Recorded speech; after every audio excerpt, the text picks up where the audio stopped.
strikes at a time when the opposition leader Machado is not in the country. He's helped her flee the nation. It's just Maduro there. Latin America has fissures in its Argentina is backing Trump, Brazil is calling out Trump, and then Trump, of course, going unrelented. Is it also a message to China and Venezuela, China and Russia, Russia who provides arms to Venezuela, and China that helps Venezuela with surveillance activities? Do you think these strikes could actually be a message to these two nations as well that are covering Venezuela? No, I don't. I think this is all internal. I think this is all to do with the fact that he is under extreme pressure at home about the Epstein files and about his conduct and the lack of coming up on his promises. The fact that he's had to hide away the GDP figures and things like this. Mr. Grant, so, would you really say Epstein files has disturbed Trump that much? Because I think, because approval ratings, I don't think, are showing that. And many experts have said that it won't really have a lot to do, won't really have much effect even in the midterms that are upcoming. Yes, it's going to have huge effect in the midterms. We're talking about extreme pedophilia here.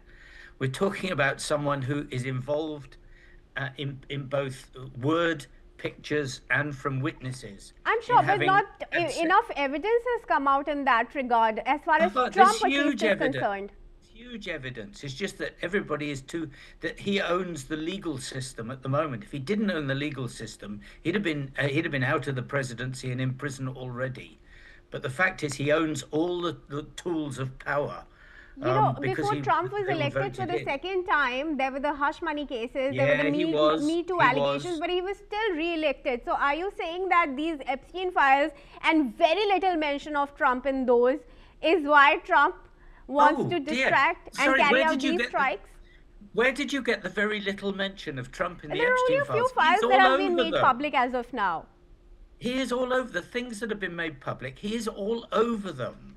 And the pictures of him with children, 12, 13-year-old girls, including his own daughter in totally inappropriate positions. You need to look at this a lot more closely, because he is, this is serious. And there are a lot of other serious things coming up against him for things like that misusing his position of power to make money, which are currently on their way to a grand jury. Mr. Grant, don't get me wrong. I'm not saying that it's not serious, but I'm saying, is it what's making him strike Venezuela? It's making him distract. He needs to distract. He needs to distract everybody away from what is going on at home. And that is enough. There is no other reason in Venezuela other than attacking it to make money, but to get land and to get oil.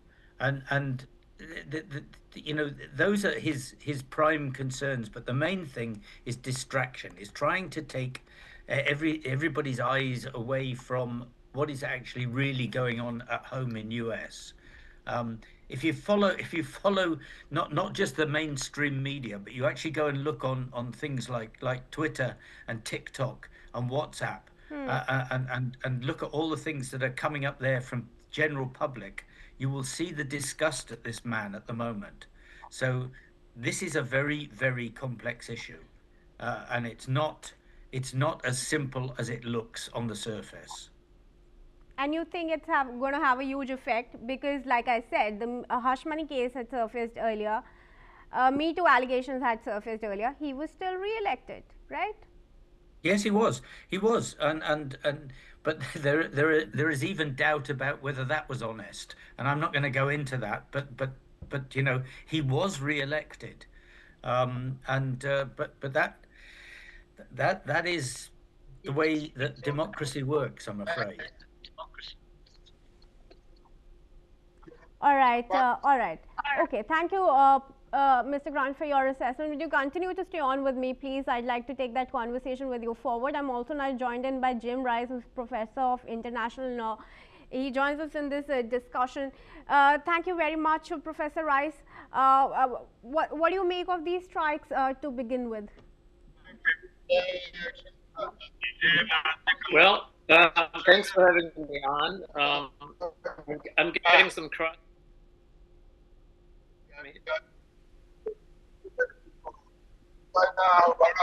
Hello? Please do go on, Professor Rice.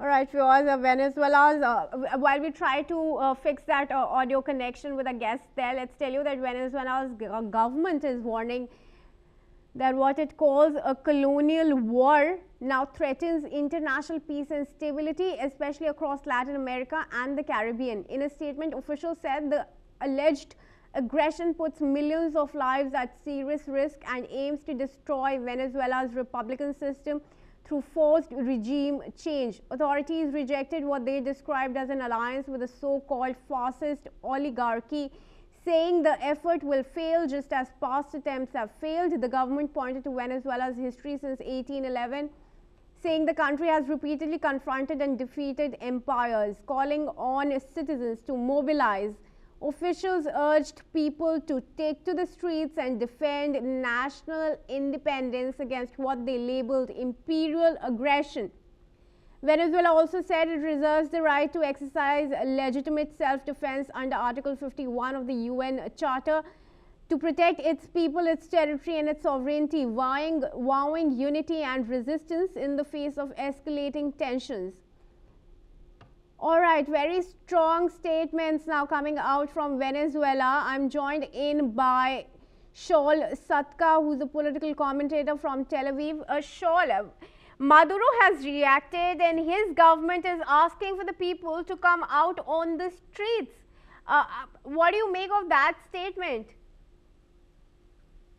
I think it's hilarious. The Maduro government is one of the most evil, incompetent regimes in the world.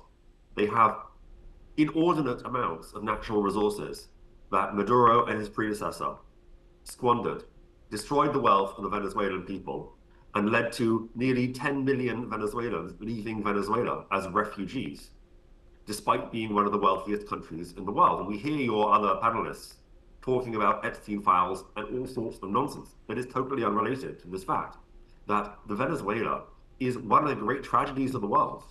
And if, for whatever reason, Donald Trump and Marco Rubio and the other people who have an interest here do anything at all to help the Venezuelan people overthrow their evil overlords, nothing less than evil overlords who have hijacked their country and turned it into a narco state for their own personal benefit and enrichment, anything that they do is a fantastic thing. What appears to be happening right now in Venezuela is the destruction of all the Russian-made air defenders that have been sent over even quite recently by Putin. That is all getting destroyed. That's what it appears to be. And after that happens, the Venezuelan skies, as happened to Iran about 6 months ago, will be easy for American planes. And at that point, the Venezuelan people may be able to overthrow their masters with American air cover, essentially a no-fly zone. But let's see what happens. All right, there are some more visuals now coming in. I'd request my team to show those full frame with the live audio.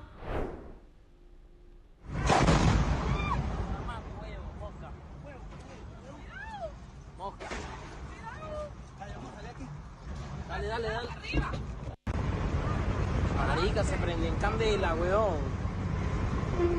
Viene otro, viene otro, viene otro.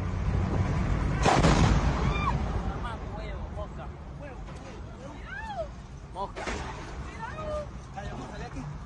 Dale, dale, dale. All right, viewers, there you heard the loud sounds of explosions there in Venezuela. 3 states have come under attack: Miranda, Aragua and La Guera. These are the 3 states and the military stations there, with some senior officials that have been targeted in the strikes. I am joined by Mr. Glenn Grant, Mr. Shaul Satka and Colonel Sirohi. Colonel Sirohi, what do you make of the 3 states that have come under strike now? What's significant about them? All these states and the installations where the firing strike has gone down, they are basically the military installations and the strategic infrastructure which the any country which is going to attack or going to go for an offensive always go for the military installation, the strategic infrastructure. So I think that is being done as per the plan. And let me tell you, in December 20, last month only, the national security strategy was released by the Donald Trump administration. In that, the Caribbean and the other countries were the priority as far as the Americans are concerned, as far as their policy is concerned. So I think whatever Donald Trump is doing is following that policy, and that policy is to have a dominance in the Western Hemisphere, and that is why the Venezuela has been attacked. There are other chances also that he is going to dominate the other countries also, in spite of the fact that the Cuba and Colombia have criticized this. So I think this is going to happen, and all these strikes which are taking place, these are strategic infrastructures, these are the oil refineries, and these are the military installations. And once the military installations are destroyed, then it will be very easy for the people also to come out and support, if case they support the Donald Trump attack. And in that case, Maduro will have no choice either to flee the country or he will be killed by his own people. Critique. People also will come out and support. All right, sure. I'm also now joined by Shaw Sadka, right? Shaw Sadka continues to remain with us in the discussion. We also have Mr. Glenn Grant. So I want to go to Glenn Grant first. Mr. Grant, Venezuela has called for its citizens to come out on the streets to defend its sovereignty. Do you think that is a wise call for the leader to ask people to come out on the streets at a time when strikes are being carried out? Well, not really in military terms. I agree completely with what Saul is saying about Venezuela. Don't get me wrong.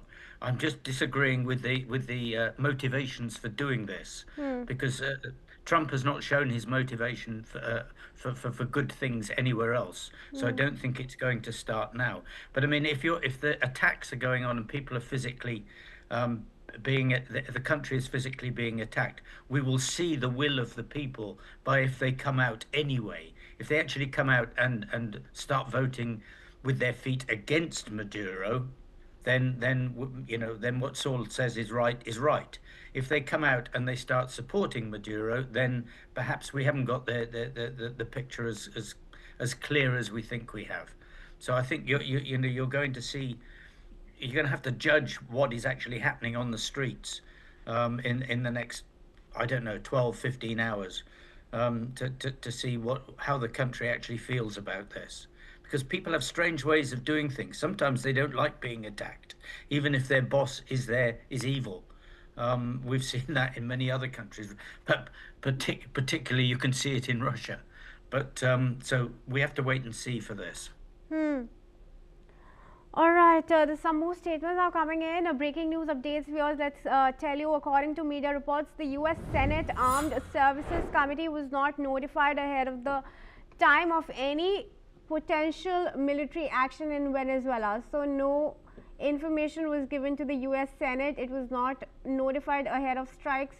We just know that strikes happened and smoke was seen. Those visuals of the explosions on your screens there, viewers. Let's now take you through the places that have come under attack. Caracas military bases and major Venezuelan port hit by US strikes. Fortuna, which is the main military base in Caracas. La Carlota, which is also a main air base there. El Volcan, which is a signal antenna, and La Guera port, that's a seaport on the Caribbean coast. These are the places that have come under attack. A statement has also come out from a spokesman for Venezuelan opposition leader Maria Corina Machado, which is saying that Caracas's military bases and major Venezuelan port have been hit by US strikes. These are the statements that are coming out from the political opposition, and those are the breaking news updates. All right, I want to go back to our guests who continue to stay with us. I want to go to Saul. All right, now, Saul, now the opposition has also given out statements. Maria, who had actually fled the nation, her spokesman is issuing a statement and saying that the strikes are indeed carried out by Donald Trump and the US. But Trump, it appears, has not informed anybody before carrying out these strikes, because the US Senate was also not notified ahead of the strikes. So this is just one man carrying out these aggressive acts, is it? It could be the US Constitution, as it has been interpreted over the past 25 years since 9/11, gives the president wide array of powers, military, up to everything short of war. This would be considered real war, I suppose. So it's not entirely surprising. We've seen many things like this before, all the way going back to the Obama years and the Bush years. Obama famously was known as the drone president, because he droned thousands of people across the world, essentially on a whim and without any kind of approval. What happens in Venezuela, it remains to be seen. It could well be that these strikes are merely meant to weaken up the regime, to allow the locals to take back control, because no one really knows, none of us know, but the State Department probably does know how unpopular they are and how strong and powerful the opposition can be if given the freedom of action that a American air cover and the lack of critical military installations that we've seen being destroyed will allow. Time will tell if that will be enough to allow them to take over. We'll find out in the next couple of weeks. All right, Saul, I am also now joined in by